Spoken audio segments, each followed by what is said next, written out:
We selected Highland Park Methodist because 30 years ago, they made a decision as a church to support Munger Place Church.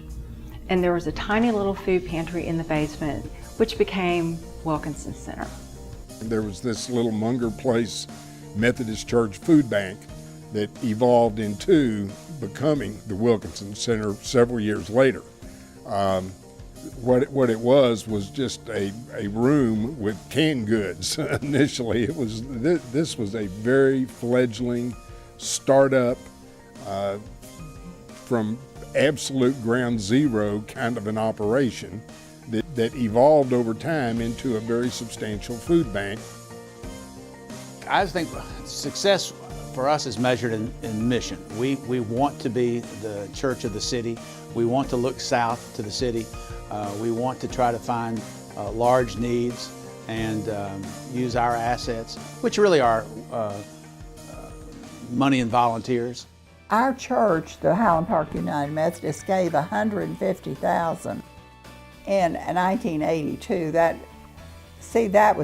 be like giving $500 now, and that was a big gift to the East Dallas Cooperative Parish. But that helped them. It stabilized them till they could really get going.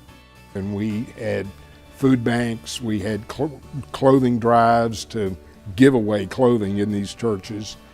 Some of these churches had no child care at all, so members of our congregation would go and be the Sunday school keepers, so to speak, of the little infants and children.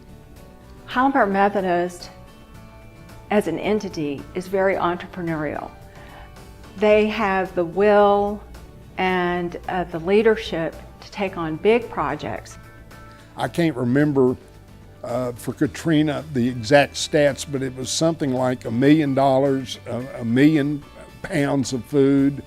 I mean, this congregation has, over the years, done some unbelievable accomplishments of generosity, and not just generosity, but work.